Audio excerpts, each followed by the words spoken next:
авиа департаментinin абалы жөнүндө сөз кылсам, акыркы учурда көп кемчиликтер бар. Мисалы, 3 окуяны айтып берейин. Бишкек Ош авиа рейсинде бир жолу двигатель күйүп кеткен.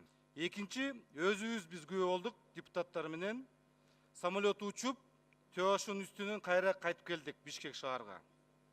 Үчүнчүсү кече жакында жүргүнчүлөр менен полосага чыгып, самолет уча албай калды. Мен буна эмне айткым келет? Бул коңгуроо. Авиа департамент авиарейстерди өнүктүрбөйт, коопсуздукту көзөмөлдөбөйт, авиапаркты жаңылатпайт. Мына ушул маселе өтө орчундуу болуп атат. Сактыкка коордук жок дегендей сөз бар бизде, элибизде. Бул маселени тез арада өкмөт өзү көзөмөлгө албаса, Кудай сактасын.